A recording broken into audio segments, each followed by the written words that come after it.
दर्शन करो मैया।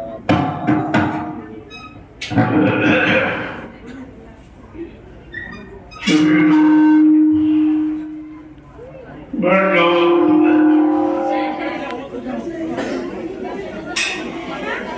बढ़ जाओ।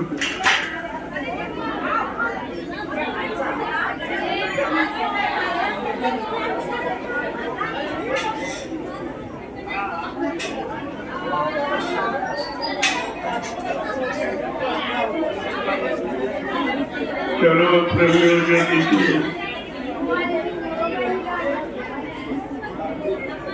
आज राम मुनि के पवन से ये पाणी ग्रहण संस्कार जो संपन्न होने जा रहा है, इसको आप भली बात समझिए।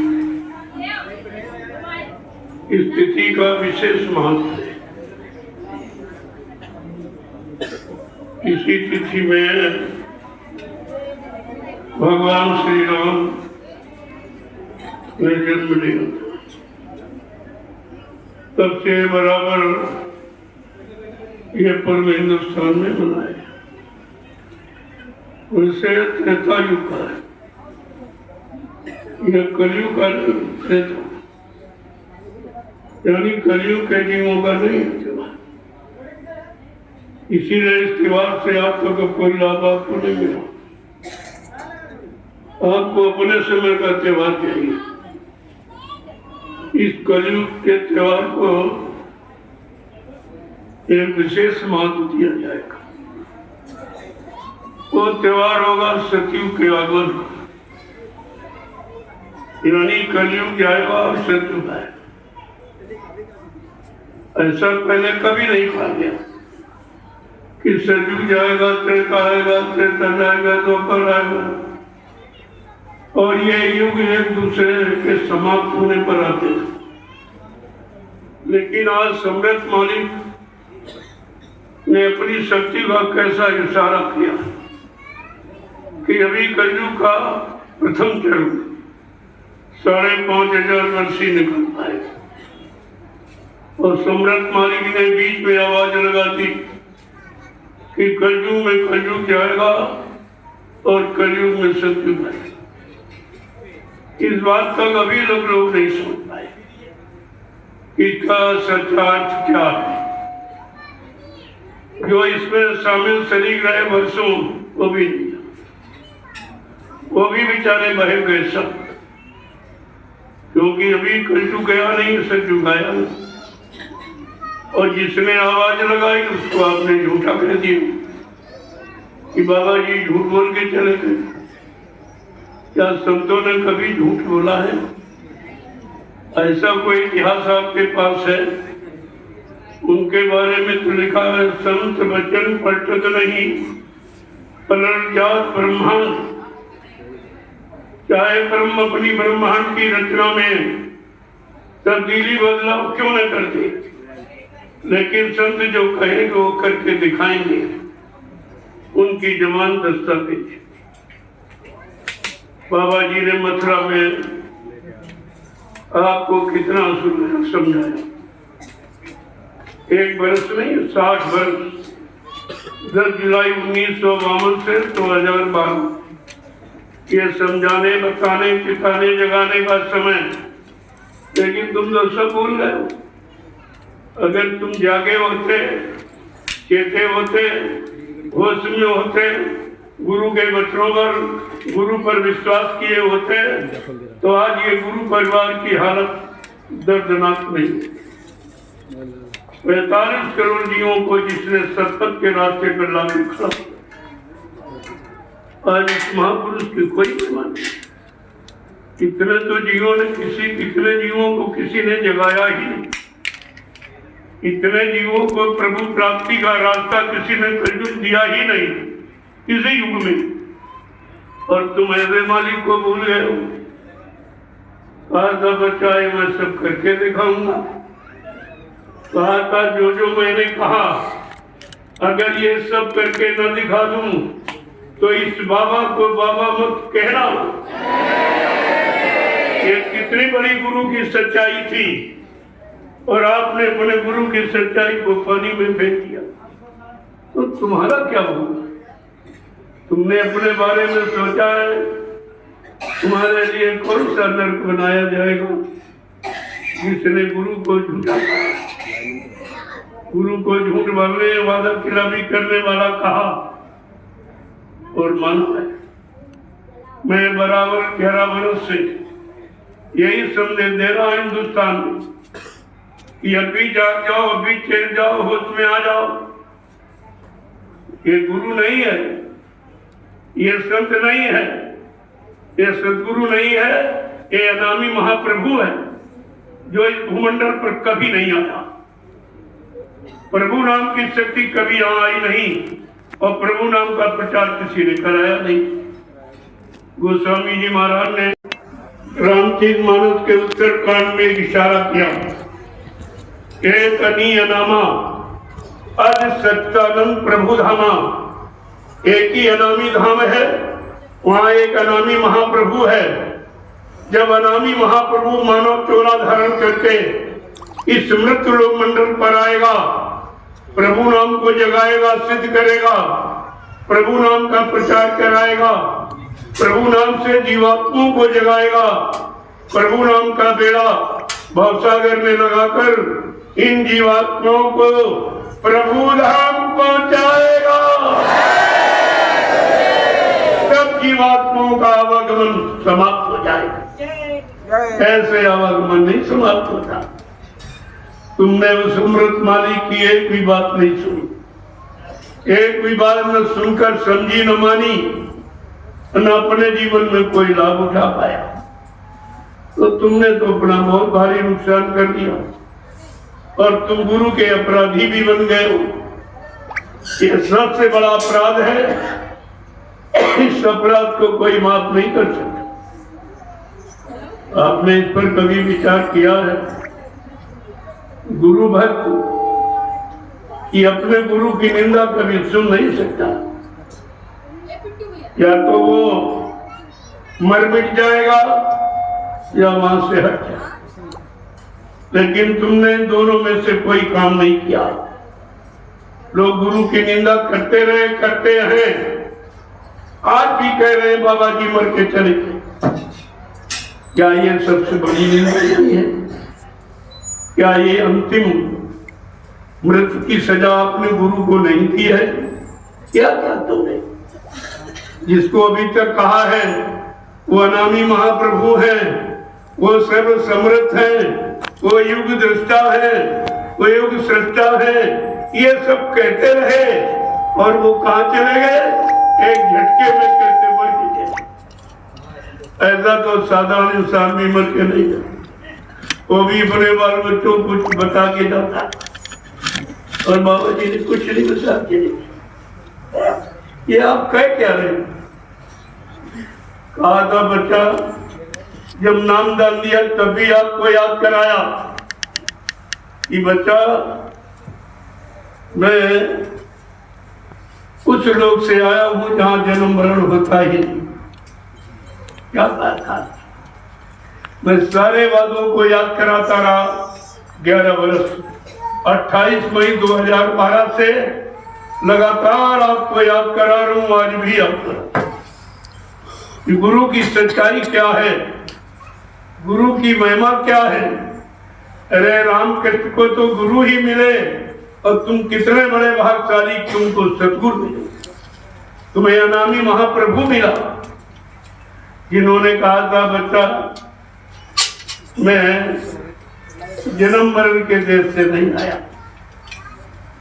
और मैं जब तक जिनको मैंने नाम दान दिया है, नाम डोर शब्द डोर पगड़ाई, जब तक इन जीवात्माओं को इनके घर नहीं पहुंचा दूंगा मैं मानव शरीर को छोड़ के जाने वाला नहीं हूं। मैं आपसे ही पूछता क्या झूठ बोले? क्या ऐसे झूठ बोलने वालों को आपने गुरु बनाया था? तो तुम्हारा क्या होगा? तुमने अपने बारे में कभी सोचा है तुम्हारे लिए कौन सा स्पेशल नर्क बनाया जाएगा जो गुरुद्रोही और गुरु अपराधी इस तुम्हारे जैसा सृष्टि में न कभी हुआ न कोई होगा। किसी ने अपने गुरु का ऐसा अपमान नहीं किया, अपने गुरु को झूठ बोलने वाला नहीं कहा, लेकिन इस कलयुग के जीवों ने सम्राट मालिक को, अनामी महाप्रभु को झूठा कहा और आज भी झूठा कह रहे। मैं बराबर कहता हूं कि अब भी सोचो समझो तुम्हारा क्या होगा। मैंने सारी सच्चाई का पर्दाफाश कर दिया। मैंने कहा मैं तुम्हारे पीछे खड़ा हूं, तुम भागकर कहां जाओगे? और एक न एक दिन इस नैमिषारण्य की पावन पवित्र भूमि पर तुम सबको आना पड़ेगा। ये ऐसी भूमि का चुनाव किया गया 1997 में। जो पुराने प्रेमी बैठे होंगे उनके को मालूम होगा कि जब गुरु पूर्णिमा का कार्यक्रम 1997 में इसी गोमती नदी ये पुल के उस पार जब मनाया गया था 10 जुलाई से 23 जुलाई तक, तो बाबा जी ने आखिरी दिन क्या कहा था? कहा बच्चा ये 88,000 ऋषियों की तपोभूमि है, यहीं से सतयुग के अंकुरन निकलेंगे। क्या अंकुरन आसमान में निकले? मैंने गुरु के उन्हीं वचनों को ध्यान में रखकर इस भूमि का चुनाव किया है और यहाँ पर ये व्यवस्था मैंने तैयार कर दी गुरु परिवार की, अपने लिए नहीं गुरु परिवार के।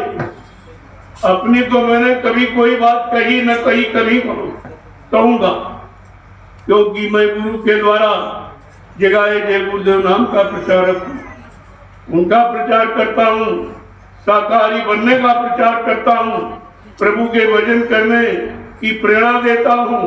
इसके अलावा मेरा कोई काम न तो अपने बारे में कभी कुछ कहता ही, न कभी गुरु का, न संसद गुरु का है, न कभी भगवान सरकार महाराज का।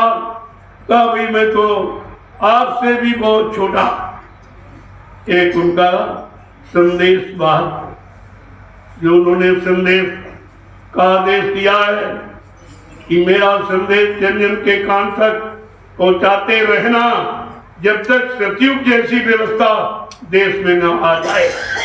मैं आज भी उसी वचन का पालन करता हूं, करने में लगा और आपको करके दिखा दूंगा। इन 4 वर्षों में ही मैंने 3 आश्रमों का निर्माण कर दिया और तुम सब मिलकर 45 करोड़ एक आश्रम मथुरा में बना पाए, वो भी सुचारू रूप से रख नहीं पाए। उसको भी आपने इतना गंदा किया है, अगर मैं सारा रात खोल दूं तो इन दोनों पर तुम थूकोगे नहीं, तुम्हारा थूक भी महंगा होगा। जो जघन्य अपराध उस भूमि पर किया गया है जिस भूमि पर दाता दयालु ने 10 जुलाई 1952 से 2012 ये संदेश प्रसारित किया, लेकिन मथुरा की भूमि पर ये कभी नहीं कहा था कि यहां से सतयुग के अंकुरन निकले। ये शब्द केवल इसी भूमि पर कहा जहां आप बैठे हुए, और मैं बराबर उसी का संकेत करता हूं।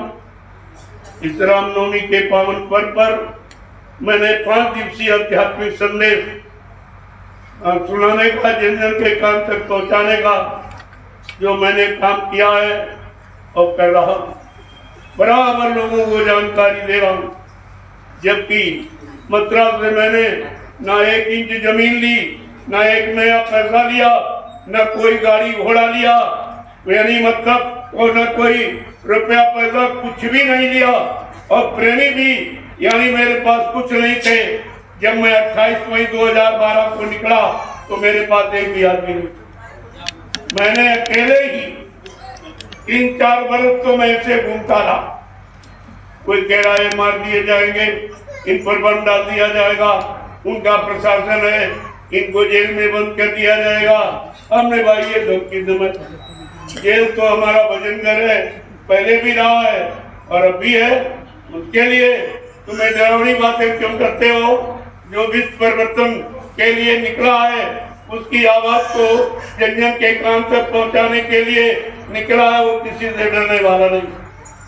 अकेले ही मैंने आज 11 बरस पूरे होने जा रहे हैं, मैं संदेश दे रहा हूं और हिंदुस्तान में कोई नहीं, किसी ने मन से नहीं कहा कि बाबा जी जीवित, केवल मैंने कहा और आज भी कह रहा हूं और मेरा सच्चा प्रमाण प्रूफ है, और तुम्हारे पास मुर्दे का मरने का कोई प्रमाण नहीं, आज तक कोई प्रमाण नहीं दिया।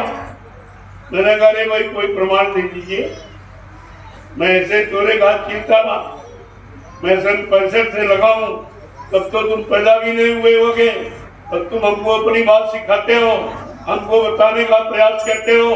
बाबा जी ने जो जो पहले कहा वो सब याद है, और कहा था एक दिन ये सब होगा, लेकिन तुम सचेत रहना। आज वही हुआ। पहले भी कहा था कि आगे भविष्य में मैं ऐसी योजना बना दूंगा, ऐसी व्यवस्था बना के तैयार कर दूंगा कि कुछ दिनों के लिए मैं तुम्हारे से दूर चला जाऊंगा, तुम इतनी जल्दी मुझे पहचान नहीं पाओगे। मैं समय से आकर अपने समस्त वादों को पूरा करके दिखाऊंगा और एक एक वचन को याद कराऊंगा। वो सब कहाँ चला? कहा था कि आगे ऐसी नाजुक स्थिति बना के खड़ी कर दूंगा, फिर बच्चा ऐसा गेट फंसा दूंगा, ये गेट टूट जाएगा, हिंदुस्तान में कोई निकाल नहीं पाएगा, और इसमें बड़े बड़े मगरमच्छ फंस जाएंगे। ये मगरमच्छ कौन है? यही अध्यक्ष मंत्री तुम्हारे, ये सब फंस गए। मैंने निकलने के इनके सारे रास्ते बंद कर दिए, ये निकल नहीं सकते हो और तुमको हिसाब देना पड़ेगा। 60 वर्ष जो मथुरा में बाबा जी के हाथ में जो सेवा पकड़ाई गई वो कहाँ चली, पहले उसका हिसाब दीजिए। वो कहाँ खर्च की, कौन सा विकास किया, कौन सी जमीन खरीदी प्रेमियों के लिए, कौन सी व्यवस्था की है, या गुरु के लिए या गुरु की मजदूरी के लिए कोई अच्छा काम आपने किया हो तो बता दीजिए। आखिरकार पैसा काम जिस दिन उन्होंने झूठा प्रचार किया, सारे हिंदुस्तान के प्रेमियों को शंका सुने बोल में डालकर कहा आप लोग अंतिम दर्शन कर जाओ। प्रेमी बेचारे मानते थे ये साथ में रहने वाले ये झूठ नहीं बोलेंगे, इन पर विश्वास किया। और जब वहां गए तो मैं इतने लोग बैठे हो, सच बोलना बाल बच्चेदार हो, क्या मथुरा में बाबा जी के शरीर को पूरा खोल के किसी ने देखा था? सच बोलिए, क्या आपने बाबा जी के शरीर को पूरा खोल के देखा था? क्या किसी को दिखाया गया था? फिर आपने मान के चलिए। अगर कोई कह दे तुम्हारा पिता मर गया, लाश न दिखाई जाए, क्या बिना देखे आप विश्वास करोगे?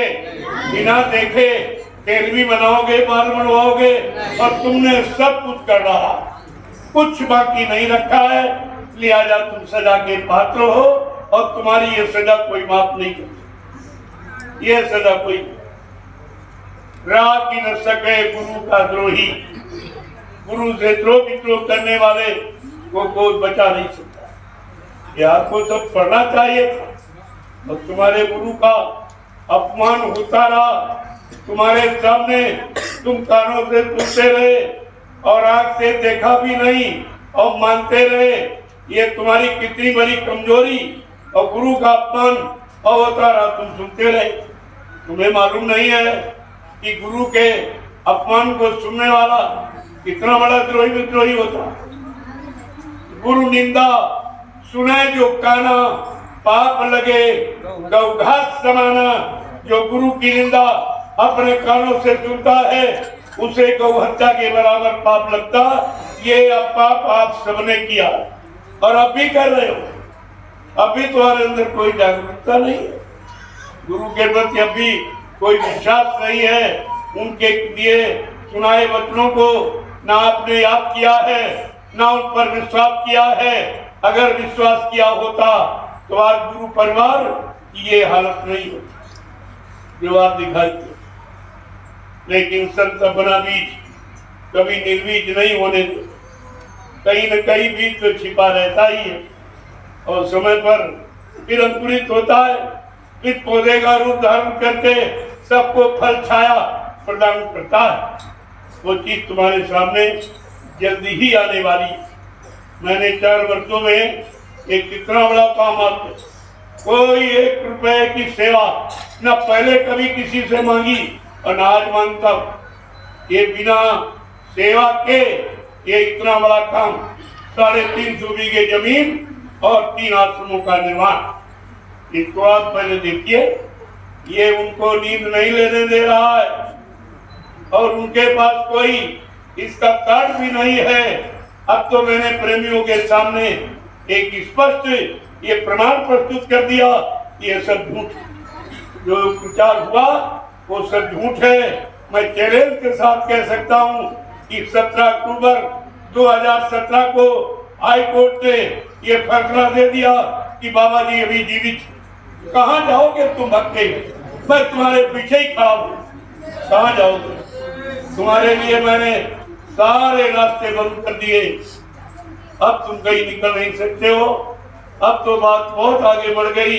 अब तो मेरे साथ करोड़ों लोग, एक भी नहीं था, करोड़ों। और ये सब उधर ही, इधर कोई नहीं, मेरे बाप को कोई था ही नहीं। ये सब गुरु वचनों को सुना सुना कर, याद करा करा कर ये प्रेमियों को जगा के ले आया हूँ। ये निजी मेरी मेहनत है और उधर तो उन दोनों ने कोई मेहनत नहीं की। पुराने जीव गुरु के जगाए हुए थे, उन्हीं जीवों में ये अपना व्यापार कर रहे हैं, ये लूटपाट कर रहे हैं। ये सेवा दो, वो सेवा दो, ये मान दो, ये सम्मान दो, ये सामान दो। क्या इसके अलावा कोई तुमसे ये कहता ये लो ये लो? और यहाँ दिया जाता है, वहाँ दिया जाता है। उनको तुम्हारे धन की जरूरत है और हमको तुम्हारी जरूरत है। हमारे उनकी सोच में कितना अंतर है। हमको अपने गुरु परिवार की आवश्यकता है और उनको गुरु परिवार के धन की आवश्यकता। अब आप समझ लीजिए यही से कि काम कहाँ से होगा, कहाँ से होगा। बाबा जी ने कहा परिवर्तन चार्ट के द्वारा। क्या ये वचन याद है आपको? परिवर्तन चार्ट के द्वारा होगा। 10, 11, 12 जून 1983 जब दिल्ली बोर्ड क्लब पर ले गए, कहा बच्चा ये पार्लियामेंट है, इसमें हिंदुस्तान का कानून रहता, इसके सामने तुम शपथ कसम खा के मेरे आदेश से इस फकीरी भेद को धारण करो और तुम्हारे शरीर से ये भेद जब तक नहीं उतरेगा, जब तक देश में अच्छी व्यवस्था नहीं है, तब तक ये तुम्हारे शरीर से नहीं उतरेगा। तुम टाट पर तपस्या कर लो, मैं टाट का इतिहास बनाऊंगा, टाट की पूजा कराऊंगा। परिवर्तन टाट के द्वारा हो। अगर कोई अपनी इच्छा से टाट बोरा पहन ले या उतार दे, उसको सत्संगी मत मानना। वो भविष्य में कोई बहुत बड़ा धोखा दे सकता है। ये भी वचन आप भूल गए जो 10, 11, 12 जून 1983 में दिल्ली बोर्ड क्लब पर बाबा जी ने अपने मुखारबिंदु से कहा। तुम्हारे पास तो कोई वचन है नहीं, तो तुम शंका से कैसे बचे? यही न बचने का पास को पाए।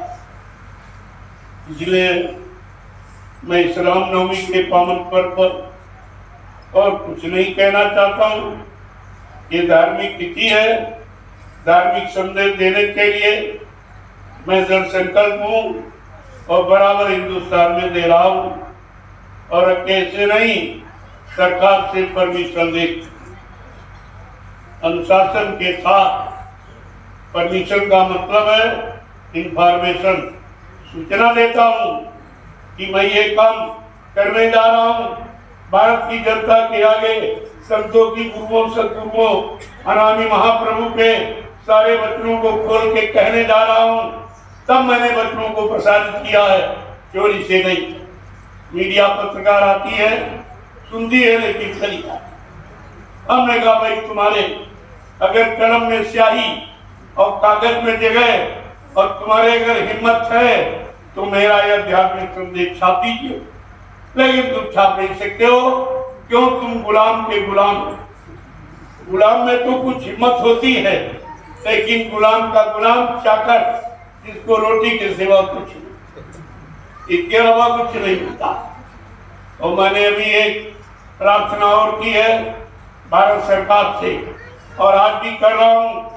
रामनवमी के पावन पर्व पर हमारी प्रार्थना स्वीकार कर दिए कि देश की स्थिति हमारी अच्छी, हमारी हालत देश की अच्छी नहीं है। आप मेरी प्रार्थना स्वीकार कर दीजिए, इस 24 के चुनाव को टाल दीजिए। राजा के लिए, प्रजा के लिए, दोनों के लिए अच्छा रहेगा। महात्माओं ने अपने राजा पर आपत्ति मुसीबत आते देखी तो उनको पहले से चेक किया। जो लोग मान गए उनका तो काम हो गया, और नहीं माने वो मारे गए। इतिहास में बता रहा। मैं बराबर ये कहता हूँ कि देश की हालत बहुत खराब, इतना कर्जा ला दिया है।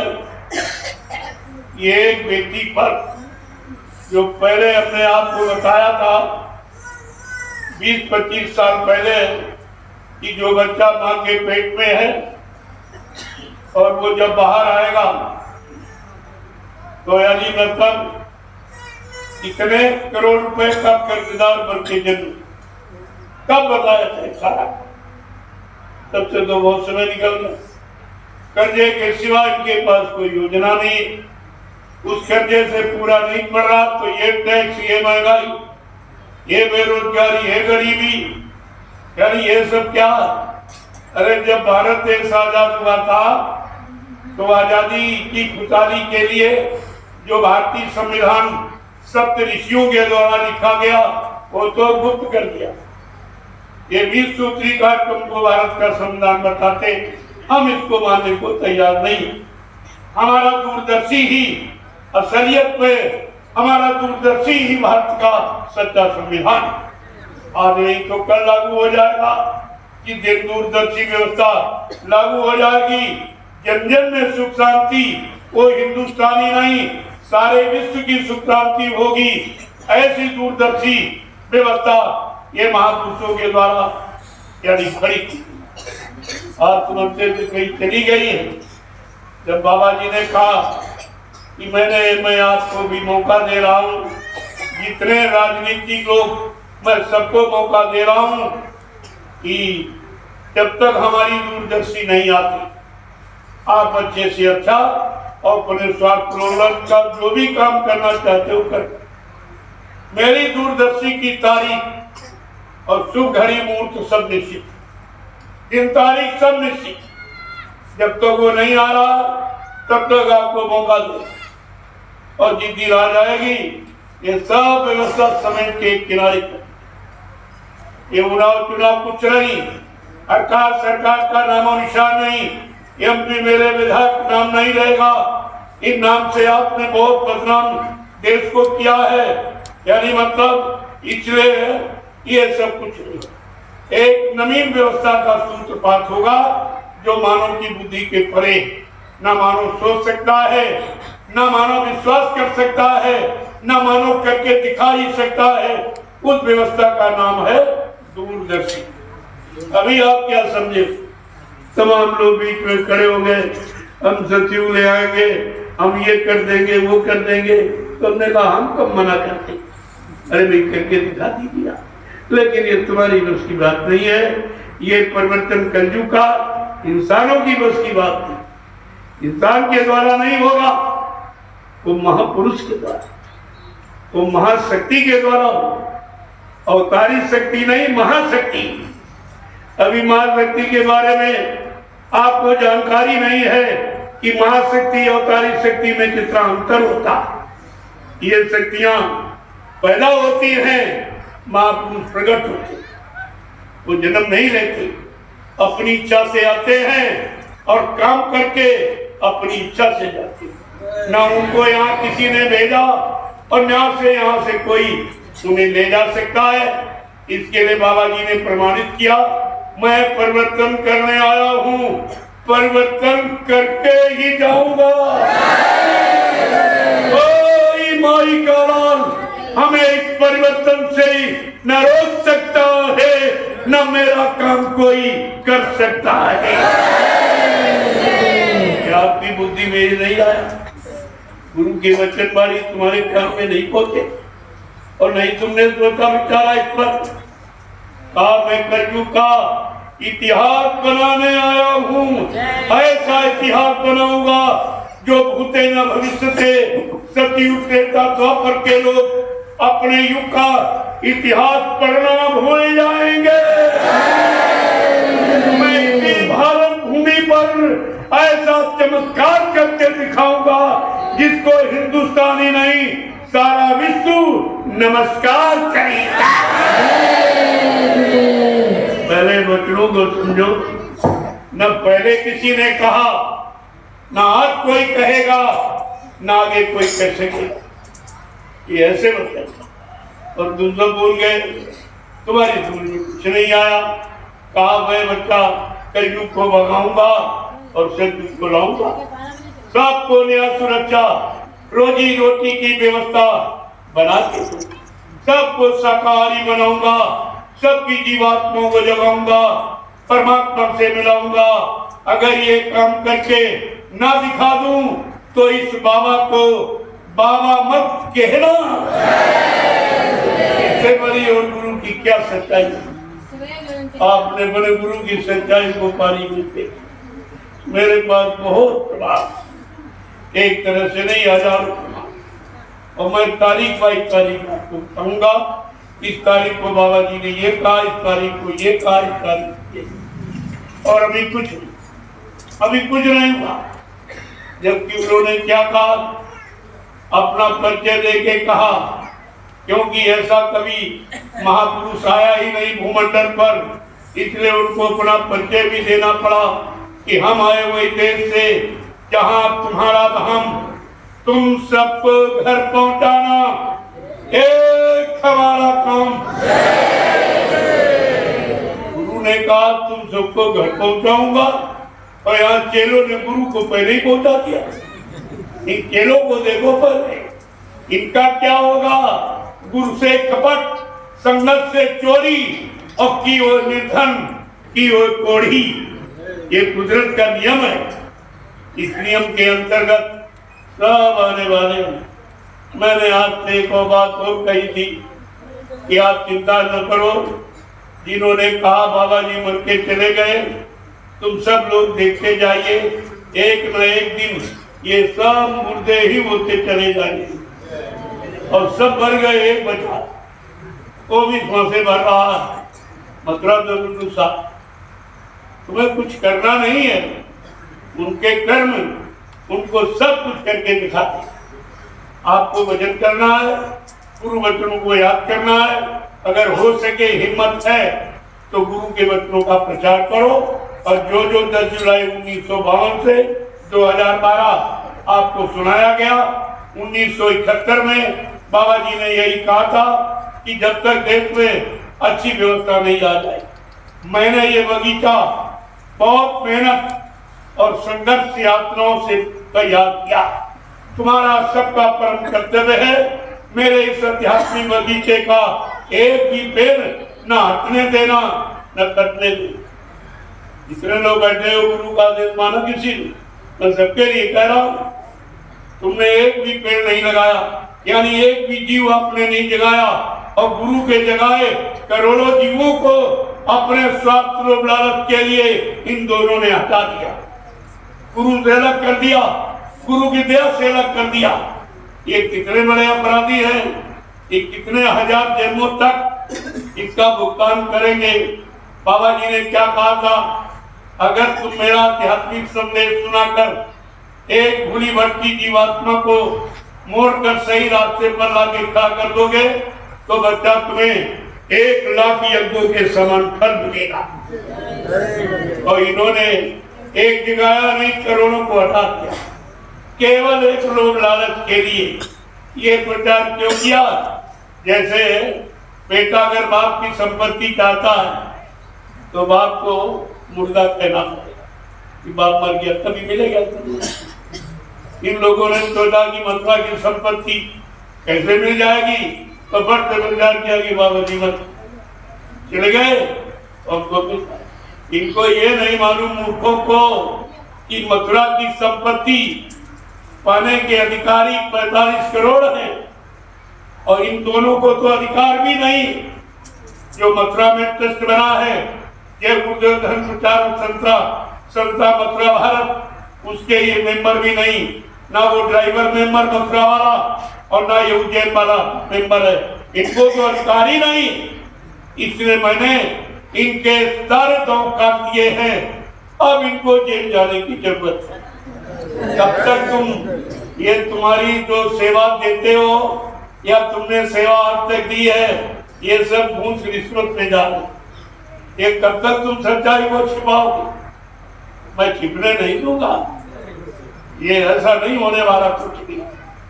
और आप देखते जाइए, हमको धीरज से अपने परिवार को जगा दिए, ये जाग जाएंगे। ये सब अपनी एक एक पाई का हिसाब इनकी नसों से वसूल। हमें कुछ नहीं करना, हमें केवल इनको जगा देना, सच्चाई का अनुभव करा देना है, जानकारी दे देना है। ये जाग जाएंगे, अपनी सेवा का एक एक रुपया इनकी नसों से वसूल। ये कहीं जाने वाने वाला नहीं है। बाबा जी ने पहले भी कहा, मैंने एक ऐसा जाल बना के रखा है, समय आने पर छोटी बड़ी मछली कोई नहीं बचेगी जो मेरे जाल में फंसेगी। ये फिर भी बोल गए कि आत्माओं के इशारे बड़े अजीबो गरीब होते, संत वचन अटपटे और झटपट रखे न कोई, और जो झटपट रखे तो चटपट दर्शन। अगर आपने गुरु के वचनों को समझ लिया होता, अपने जीवन में उतार लिया होता, तो आपकी मंजिल बहुत आगे निकल चुकी होती। लेकिन तुमने कुछ नहीं किया, तुमने गुरु में ही शंका, उनके वचनों में शंका, उनकी युक्ति में शंका, तो तुम्हारा क्या होगा? अपना सोचिए आप, अगर ये अभियान न चला होता तो प्रेमियों तुम सब का आगेदार में कोई दयाल की तरफ नहीं था सब। लेकिन संत अपना बीज कभी निर्बीज होने नहीं देते। पहले उन्होंने कहा था, किसी मनुष्य पोल पर बैठकर मैं अपनी सच्चाई तुम्हारे कान तक पहुंचाता हूं। कहा वो पोल मेरा ही पोल, सब घट भई सब साइया सुनी से न कोई, वाह घट धर्म सराय हो क्या घट प्रगट का। सब घट में मालिक की जीवात्मा विद्यमान है। वो घट धन्य है जिस घट से मेरा संदेश प्रसारित होता, वो घट मेरा ही, वो घट खास खुदा का है। ये सब जानकारी आपको मिली, लेकिन आप सब भूल गए हो, आपको कुछ पता ही नहीं है। सच्चाई सच्चाई है, आज नहीं तो कल। अब ज्यादा समय नहीं, सच्चाई को आपके सामने आने के लिए ज्यादा समय की इंतजारी करने की जरूरत नहीं है।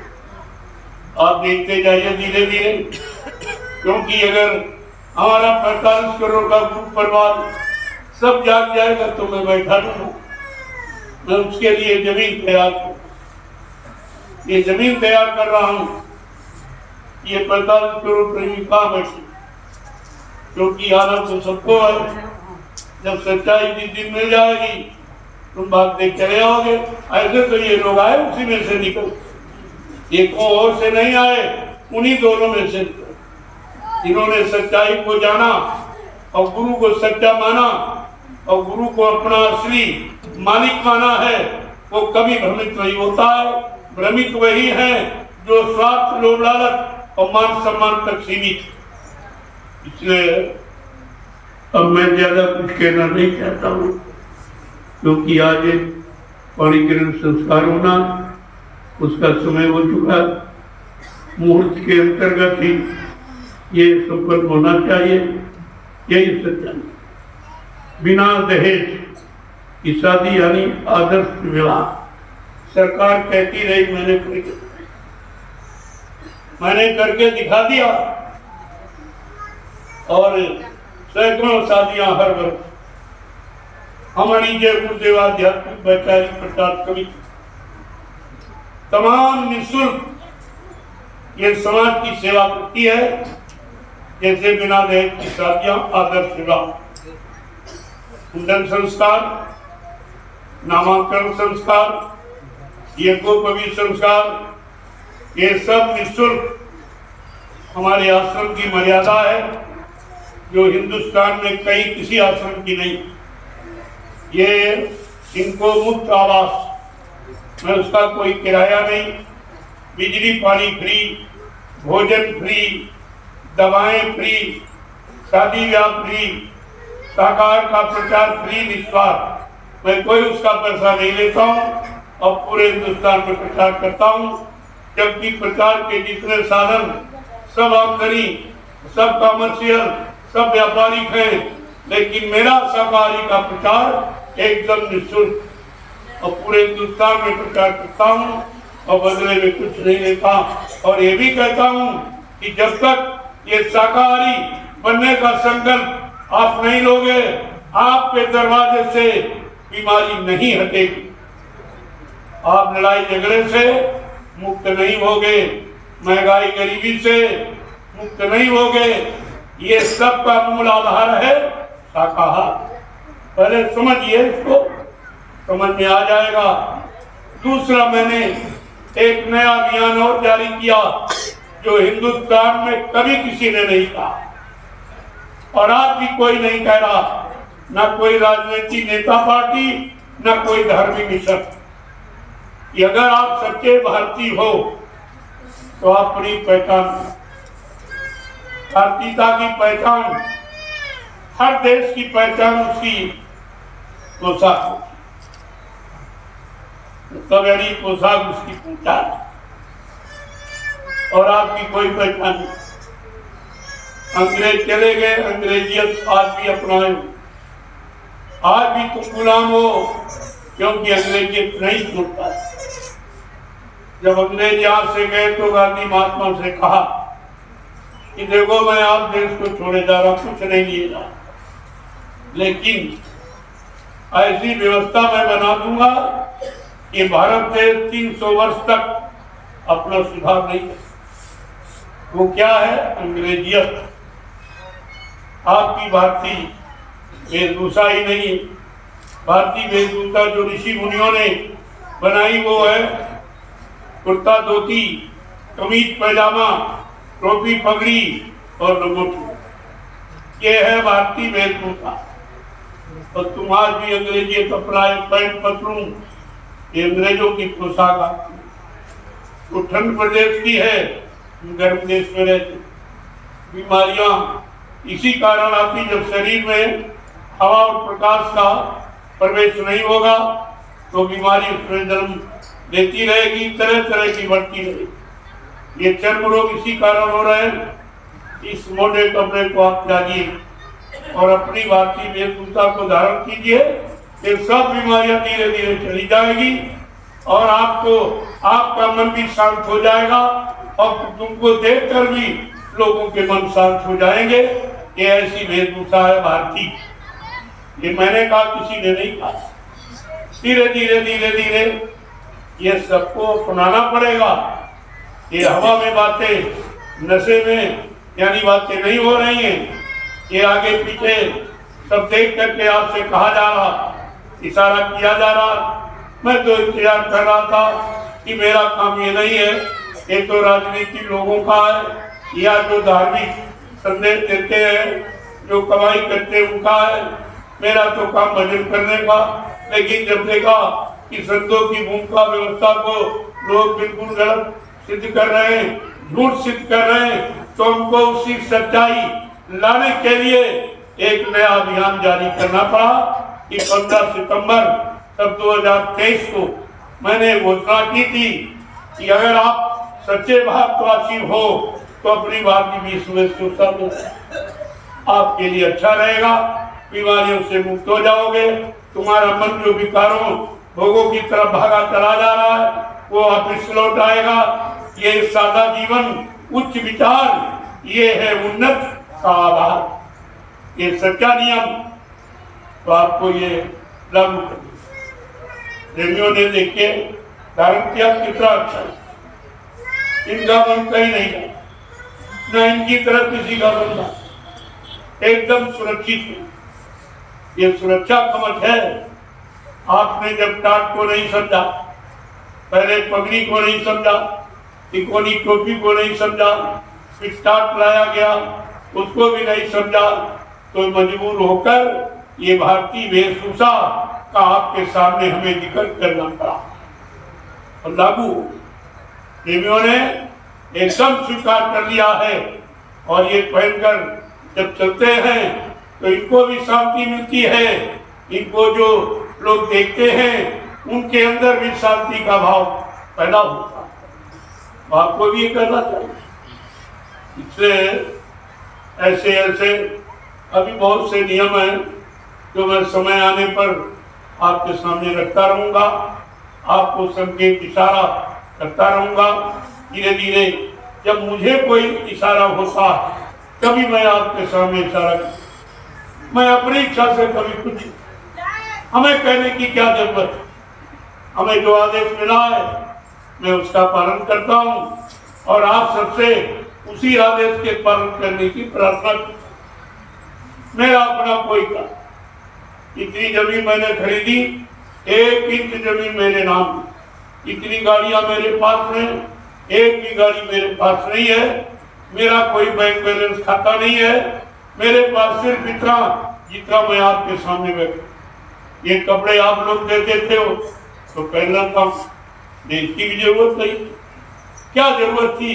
एक लंगोटी पर्याप्त। एक माँ बहन बेटी समाज है, उनके बीच में आना है, मर्यादा एक हमारा अस्त्र है, उसके पालन के लिए ये सब करना पड़ता। ये तो क्या जरूरत, ये सब आप देखते, ये कपड़े आप लोग देखते हुए, मेरे पास कुछ नहीं है। जब तमाम मीडिया पत्रकार करीब पीछे बढ़ गई, ये 5-5, 6-6 आश्रम बना रहे, कहाँ से पैसा जा रहे, क्या करते हैं, तो हमने कहा मेरा तो खुला अभियान, ना मेरा कोई खाता है, ना एक नया पैसा कहीं जमा करता हूँ, मेरे कोई बीवी बच्चा है नहीं जिसके लिए मैं झूठ बोलूंगा या सच्चे कहूंगा या आपको गुमराह करूंगा, तो उसकी तो जरूरत। और वैसे ज्ञान दृष्टि से हमारा एक गुरु परिवार है, हमारे गुरु परिवार में 45 करोड़ है, इतना बड़ा परिवार किसी का नहीं। और इसी तो आप लोग अपने परिवार के लिए कहते करते हो, मैं भी बड़े गुरु परिवार के लिए ही कर रहा हूँ, और जो कुछ किया हूँ और आगे करूंगा या करता रहूंगा वो गुरु परिवार के लिए ही करूँ। अपने लिए कुछ, हमें कुछ नहीं, हमको ये कुछ नहीं चाहिए। हमको अपना गुरु, हमको अपनी गुरु की भक्ति, हमको गुरु से मिलने वाली दया और लाभ चाहिए। बात समझ लो ताकि आप में कोई शंका। और मैं कभी कुछ कहता ही नहीं, अपने लिए मैंने कभी कुछ नहीं कहा। मैं कहाँ का रहने वाला हूँ, किस जाति का हूँ, कौन माँ बाप है, कौन क्या। अरे वो तो जब आया है मानव शरीर में तो कहीं न कहीं तो पैदा हो जाए, वो तो कहीं न कहीं जन्म देंगे, और माँ बाप भी कोई न कोई बन जाते, उसका कोई न कोई शरीर का नाम हो जाता, लेकिन वो उसका नाम नहीं है, उसका नाम है काम। जो काम करेगा वही उसका नाम। जब आप बाजार में जाते हो तो कपड़ा बेचने वाले, सब्जी बेचने वाले का नाम तो आप नहीं जानते। एक इधर है कपड़े वाले, उसका कपड़ा दो, सब्जी वाले, ये उसका नाम है क्या? लेकिन जिस वस्तु का वो प्रचार करता वही उसका नाम होता है। शरीर का नाम तो कुछ और है जो माँ बाप ने रख दिया, लेकिन असली नाम वही है जिस नाम से वो काम करता है। आपको ये भी पहचान कर लीजिए, यहाँ आम नाम का कोई प्रचार नहीं।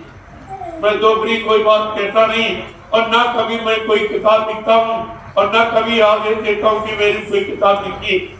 हाँ, मेरे वचनों को लोगों तक पहुँचाने का माध्यम तो आप अपना सकते हो, उसकी जरूरत है, लेकिन बिक्री के उद्देश्य ना मेरा कोई फोटो छापो और ना उसकी कोई बिक्री करो, इसकी जरूरत हमें नहीं है। हमें तो काम की आवश्यकता।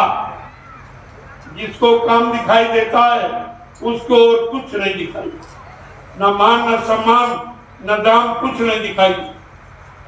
और आपको सबको मालूम है जो आप सेवा मैं तो मानता नहीं हूँ, जो अपनी इच्छा से सेवा भाव श्रद्धा से आप देते हो कि हमारा अच्छी जगह लगा देना, हमारे पास समय नहीं कि बाल बच्चों को छोड़कर आपके साथ कैसे चलूं। तो हमने कहा अगर ऐसी कोई तुम्हारी शुद्ध भावना सेवा भाव है तो नैमिषारण्य की पावन पवित्र भूमि पर मैं आपकी एक एक पाई लगा दूं। और ये सब लगी आपके सामने। यहाँ से उधर रामशाला जहाँ से मैं आया और वहां से उधर हरदोई में एक नए आश्रम दयाल आश्रम का निर्माण हो, ये कोई नहीं सोचता था, क्योंकि हरदोई में कोई जिंदा कहने वाला था ही कोई। तो लोग कहते तुम वहां कैसे?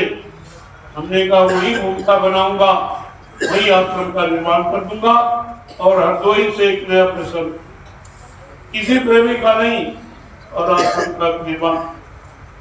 अब इनको शर्म लगती है कि हमने बड़ी बुराई की है, तो वही तो तुम्हारी समझ है, तुमने ऐसा क्यों किया? मैंने तो कोई ऐसा व्यवहार तुम्हारे से आप किसी के साथ किया नहीं, किसी से पैसा कभी मांगा नहीं, किसी का नुकसान किया नहीं, किसी को भ्रमित किया नहीं, अपने को कुछ मैंने कहा नहीं, तो फिर ये चीज आपने क्यों और की है? तो वो कि तुमको शर्म लगे। मैंने हरदोई में 102 बीघे जमीन और आश्रम का निर्माण शुरू, और सब जगह गौशाला, वहां भी गौशाला है, यहाँ भी है, और ज्ञानाश्रम, जमीन सबसे ज्यादा ज्ञानाश्रम। ये एक चिन्ह, ये चिन्ह है सद्गुरु धाम और ज्ञान स्थान को। ज्ञानाश्रम आध्यात्मिक ज्ञान का स्थान, और उदय का स्थान, उदय, क्योंकि जो हरदोई के लोग बैठे होंगे पुराने लोग, उन्होंने बाबा जी के मुख से सुना होगा कि कितनी बार बाबा जी ने कहा मेरी प्यारी प्यारी हरदोई। आज वो हरदोई तेरे बाबा जी बन गए। यही प्यारी, यही प्यार का तुमने नमूना पेश किया है। अरे तुम्हें शर्म आनी चाहिए, किसने जिले की संगत को प्यार दिया है और प्यारी प्यारी हरदोई कहकर संबोधित किया है। आज तुमको शर्म आनी चाहिए, किल्लू बदपानी में डूब के मर जाना चाहिए। तुमने अपने गुरु के लिए क्या किया? क्या किया? कौन सा सम्मान दिया? कुछ, लेकिन मैंने वहीं पर आश्रम का निर्माण किया, क्या कुछ नहीं। आप देखते जाइए, ये आश्रम निर्माण व्यवस्था, ये दूरदर्शी, जो कि पहले भी आपसे कहा गया था, बाबा जी ने कितनी बार कहा आगे व्यवस्था परिवर्तित। केंद्र में 25 महात्माओं, इसी तरह प्रांत जिले, तहसील ब्लॉक और न्याय पंचायत और ग्राम सभाओं में, और उन्हीं आश्रम यानी मतलब वहीं से सचिव की व्यवस्था का संचालन होगा, वो महात्माओं के द्वारा, इन लुटेरों के द्वारा नहीं, महात्माओं के द्वारा। अभी आपने वो समझा कहाँ, और वही व्यवस्था आपके सामने बनाई जाए। मैं ज्यादा समय नहीं लेना चाहता हूँ, क्योंकि पाणी ग्रहण संस्कार का समय हो गया, उसका ये मुहूर्त जल्दी से आप सुपन कर दीजिए। 3 दिन से लगातार शादियां हो रही, वहां भी वहीं, यहाँ भी, और होती रहेगी ऐसे। आप देखते जाइए, जहाँ कहीं कार्यक्रम होते हैं वहाँ शादी जाती। मैंने लोगों को सिरदर्दी खत्म, तमाम लोगों की कन्याएं सियानी हो गई, पैसा नहीं, बेचारे मारे शर्म के, कोई सुसाइड कर रहा, जहर खा रहा, फांसी लगा रहा। मैंने इस समस्या का समाधान कर दिया है। अगर आप मेरी बात को मानो, सरकार तो कहती रही, लेकिन मैंने करके दिखाया, साफ करके दिखा दो। कोई दहेज नहीं, कोई डिमांड मांग नहीं, और मतलब आपके सामने कर रहा हूँ। आप देखिए, आपकी शादी होने जा रही है, तो आप देखिए, आज से रात वहां से आई रामशाला जनाश्रम से प्रसाद वितरण कर। ये काम किसी शादी में हुआ तो कभी सुना है आपने? अरे कभी ये सुना है प्रसाद वितरण? क्योंकि मेरा लक्ष्य प्रसाद वितरण का ही, चाहे कोई कार्यक्रम हो, कोई मतलब यानी सामाजिक कार्य हो, पारिवारिक कार्य, व्यवहारिक कार्य हो, मेरा लक्ष्य देश प्रसाद वितरण था। और ये प्रसाद हिंदुस्तान में कोई बना नहीं, ये पहली पहचान आप प्रसाद, हिंदुस्तान में कोई प्रसाद नहीं बना सकता। प्रसाद कौन बनाता? इसने अपने सदगुरु को खुश कर दिया, उनके आदेश का पालन करके, उनके वचनों पर चलकर जिसने अपने सदगुरु दाता दयालु को खुश कर लिया, वो उनकी दया और दुआ किसी वस्तु में प्रवेश करके जीवों को लाभ दे सकती है। ये लाभ पाए है तब आए, ऐसे नहीं मैं कोई किराए वाले पर नहीं ले आया, मैं कोई रुपया पैसा नहीं बांटा हूँ, कोई डीजल पेट्रोल नहीं बांटा हूँ, ये अपनी गाड़ी कमाई खर्च करके आए हुए हैं। इनको आप देखिए, मैं देश के सामने एक नमूना पेश कर रहा हूँ। अब भी आप नहीं समझ पाए तो हिंदुस्तान में मेरे अलावा कोई ऐसा व्यक्ति नहीं जो देश के लिए आदर्श प्रस्तुत कर सके, कोई है ही नहीं, और ये काम कोई कर भी नहीं। इसीलिए मैंने प्रार्थना की है कि देश की स्थिति बहुत खराब है और कर्जा हो गया, माली हालत इतनी अच्छी नहीं है कि आप चुनाव कर सकते। हमारी प्रार्थना स्वीकार करो कि देश थोड़ा आप टाल दीजिए, जब स्थिति अच्छी हो जाए मैं तो कोई अपने लिए कुछ कहता नहीं कि मुझे कोई प्रधानमंत्री मुख्यमंत्री कोई बनने की इच्छा हो। ये तो सबसे गलीज गंदगी का स्थान है। इनको तो आज भी बड़े बड़े राजे महाराजे बादशाह उन नरकों में पड़े, जब राजा की जूतियों की मार खा रहे, कोई बचाने वाला नहीं है। ये सबसे गंदगी का स्थान, इसको महात्मा तुम स्वीकार, आपको ये सब जानना। आप ये कार्यक्रम शुरुआत कीजिए। जय गुरुदेव, जय गुरुदेव, जय गुरुदेव, जय गुरुदेव नाम किसका, जय गुरुदेव नाम किसका, प्रभु का प्यारा नाम। अब सब लोग खड़े हो जाओ। आप वैसे खड़े तो रोज ही होते, बैठते भी, लेकिन हमारा उद्देश्य कुछ और। खड़े होने का मतलब है अब एक अच्छे सच्चे ईमानदार चरित्रवान काम को करने के लिए खड़े। अब ये परिवर्तन करना है, इसलिए खड़े हो जाओ और बैठो तो भजन पूजन के लिए, और झुको वहां जहां कुछ हुए। ये तीनों चीजें याद रखो, तीन स्थितियां के शरीर, अगर तीनों को जान गए तो चौथी भी समझ में आ जाए कि आखिरकार ये तीन स्थितियां किस लिए करना सिखाई जाती। हमें केवल भजन करना और कराना, और हमारा आप सबका कोई दूसरा लक्ष्य नहीं है, इससे बढ़ के और कुछ ये सब। लेकिन आप नहीं कर पा रहे हो, परिस्थितियां समस्याएं आपको विवश कर रही हैं, इसलिए पहले समस्याओं के समाधान के लिए हमें कदम उठाना। उसी कदम का नाम है परिवर्तन, बदलाव।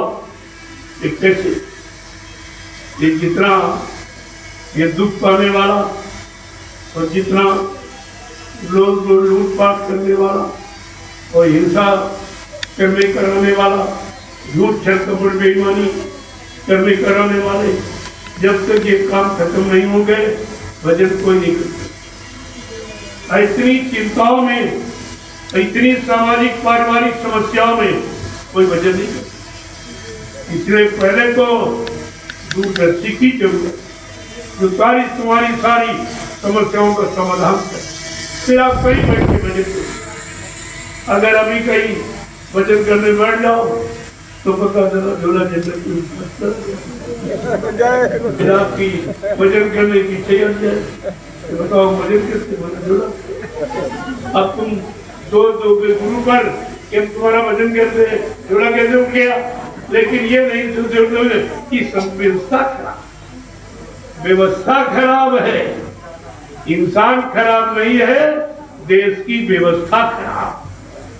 और उस व्यवस्था के बारे में कोई सोच ही नहीं था।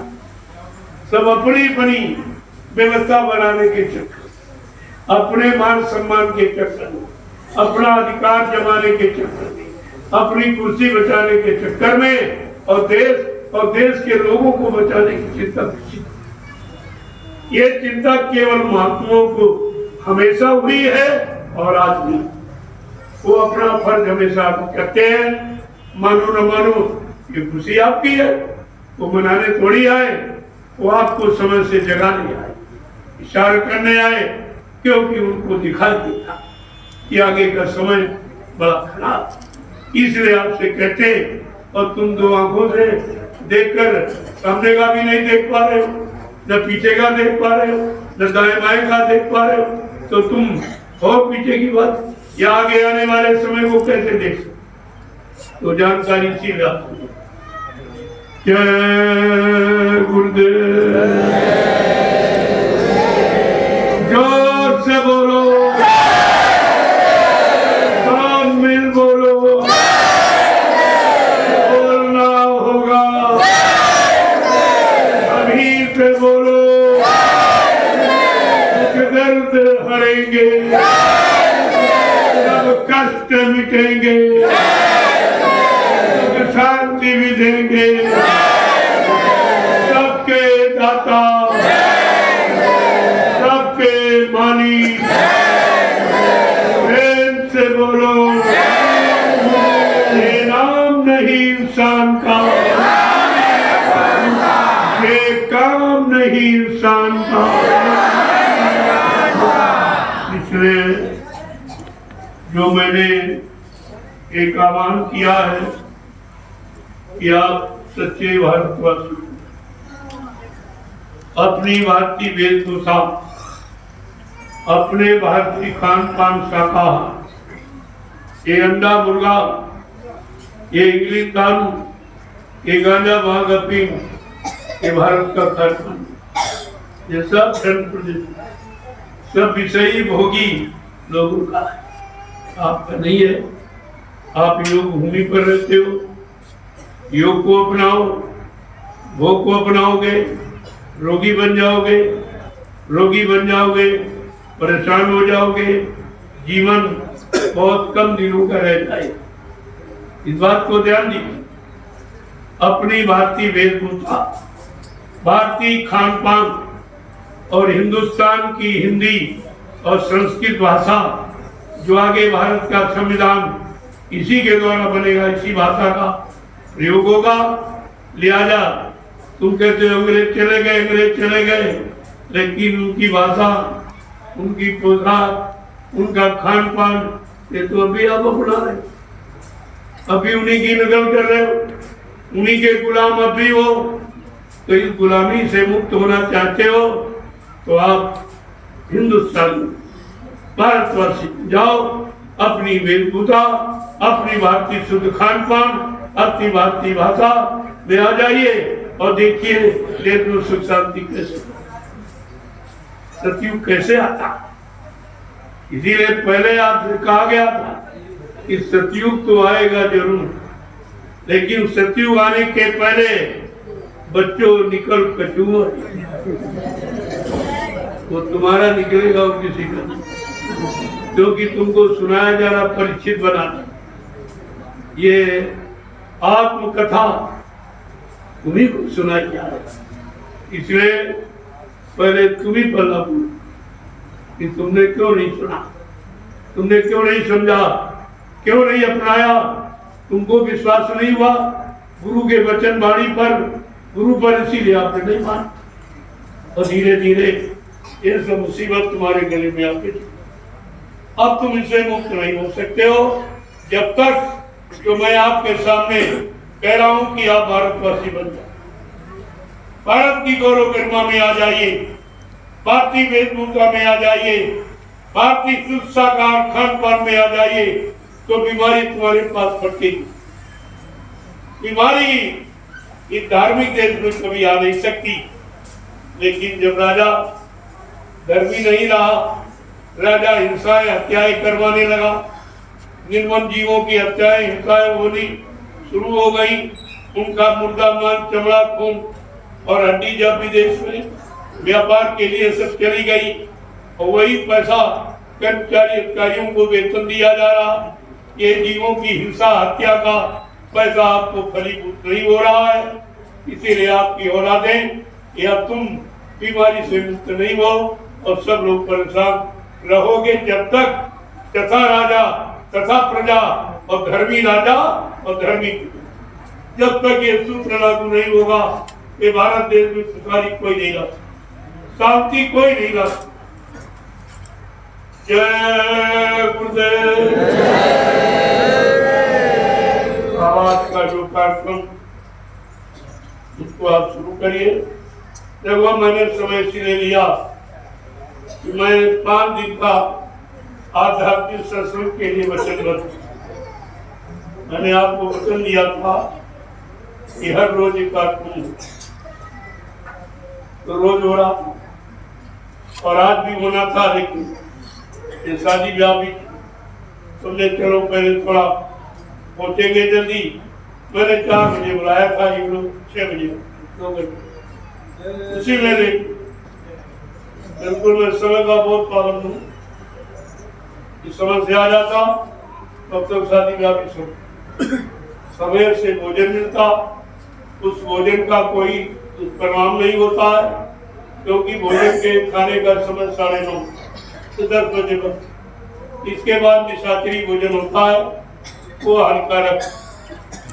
मशीन को एक भोजन पचाने के लिए 8 घंटे की जरूरत, और 8 घंटे में आप 3 बार खा लो तो निश्चित कराओ। समय पूरा नहीं देते हो भोजन, अभी भोजन का समय थोड़ी हो पाए। आपको चाहिए जब तक सत्संग हो रहा था तो सत्संग को कानों से सुनते, धीरे धीरे वहाँ भोजन लोगों को कराने लगते हैं, काम हो जाता।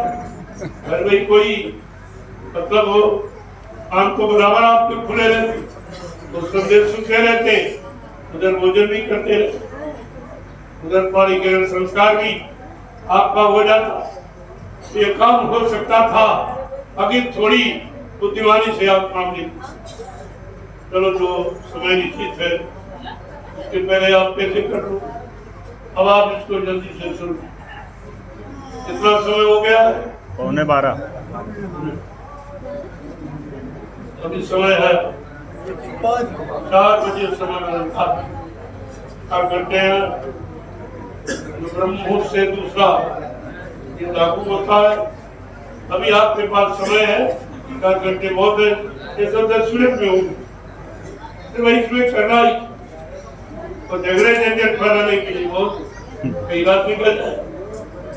हाँ ऐसा कुछ नहीं, कोई ठगा ठगी का मेला यहाँ नहीं है।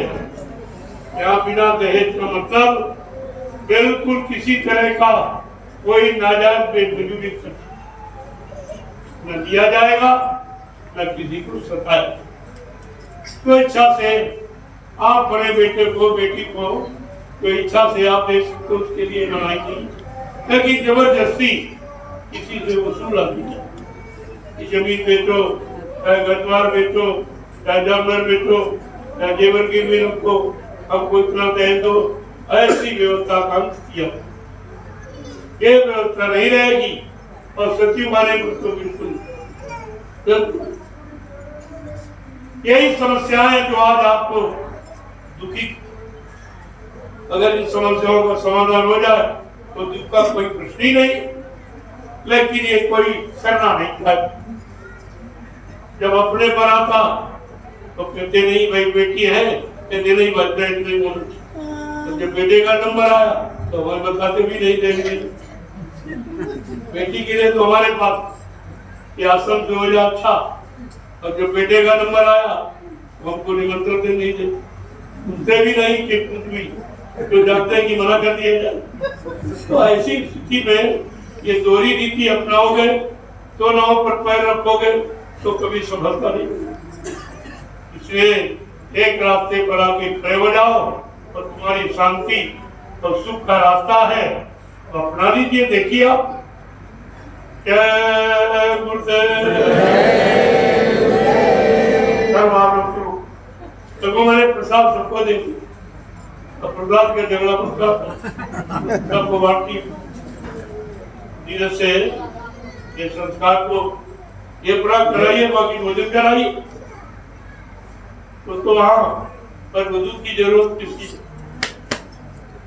बाकी जो घर परिवार वाले भाई देखना चाहते ना बैठ के, लेकिन बाकी प्रेमी समय से बोलिए जय गुरुदेव। ताकि भोजन का दुष्प्रयोग ना हो। अभी समय है आप खिला, लेकिन उधर भी वो खाने का समय नहीं। सभी आप कराइए इसको अपना जो विधिवत। वैसे तो कुछ मानते नहीं के काल के विधान को तैयार कभी मानता ही तो नहीं मानता हूँ, लेकिन आपको धीरे धीरे तैयार की तरफ लाने के लिए थोड़ा थोड़ा काल के साथ कभी कभी हो जाए, जान बुझकर भी हो जाए, क्योंकि आप तो रह नहीं सकते हो। इसलिए थोड़ा ये सब क्योंकि जहाँ सत्य विधान लागू है वहाँ वेद सके ब्रह्मा सके और सखी के शेष महेश और गीता का जगम नहीं वो संतों का नहीं। वहाँ पे कुछ है ही नहीं। काल का विधान यही, लेकिन जहाँ बिहार के लोग हैं वहाँ बिहार के विधान तो पौड़ी मिनट 2 मिनट बाद तो तस्वार जे गुरुदेव नाम बोला तो सब हो गया। अरे समय और युग के नाम के आधार, नाम को आधार बना लीजिए, सारा काम आप। लेकिन अभी आप पिछले काल की व्यवस्था में फंसे पड़े हो, नहीं निकल पा रहे हो। मैं धीरे धीरे दिखाने का पूरा प्रयास करता हूँ और पूरी व्यवस्था बनाऊं। कल आपने देखा एक साथ कितनी और जरा देर में सब आज भी कर दीजिए उसमें कुछ तो जितने 16 संस्कार हैं जो वैदिक संस्कार माने जाते हैं, लेकिन उनके लिए लिखा है सर्व संस्कारे संत समक्ष। संत के समक्ष में सारे संस्कार उनका कोई लाभ नहीं है और वो बच्चे नहीं। तो पंडित जी संत बन जाते, कोई अग्नि देवता बन जाते, कोई सूर्य देवता, सब अपने ऊपर पूजा ला देते सारे देवता। और यही रोते रहते, रोते रहते, कितने जन्म निकल जाते। इन सबका कर्जा इनके नाम का खाया, सूर्य देवता का, चंद्र देवता का, वरुण देवता का, विष्णु का, शंकर सबका नाम लेके और खा जाते। क्या ये इतना तुम भजन करोगे तो सबका देखा बेचारे ज्ञान था में वो ज्यादा लग इसमें ये काले अक्षरों की विद्या में आत्मा से इनकी आत्मा और परमात्मा का मिलन है। दो आत्माओं का मिलन कैसे होगा? तो तुम शरीरों का मिलन बताते हो और आत्माओं का मिलन जानते नहीं। अब तो इसलिए अगर आत्मा शरीर से निकल जाए तो उसके साथ शादी कोई करे? अरे मुर्दे के साथ कोई शादी करे? शादी तो आप आत्मा के साथ ही, जब आत्मा निकल जाती तो मुक्ता हो जाती और मुर्दे के साथ कोई शादी। तो शादी तो अवसर में आत्मा आत्मा वैसे सुरसत की शादी। अब आत्मा को जगाने वाले महात्मा मिल जाए तो 2 मिनट में समस्या का समाधान। लेकिन तुम उनकी बात मानो तब तो जब सम्राट नामी महाप्रभु की बात आप नहीं मान पाए, उनको नहीं पहचान पाए, उनको अपना नहीं बना पाए, तो तुम किसको मान सकते? जय गुरुदेव। जल्दी शुरुआत करो, फिर मत। जय गुरुदेव, जय गुरुदेव, जय गुरुदेव, जय स्वामी जी महाराज के चरण कमलों में कोटान कोट अभिनंदन हम सभी प्रेमीजन करेंगे। प्रेम से बोलिए जय गुरुदेव। नाम किसका?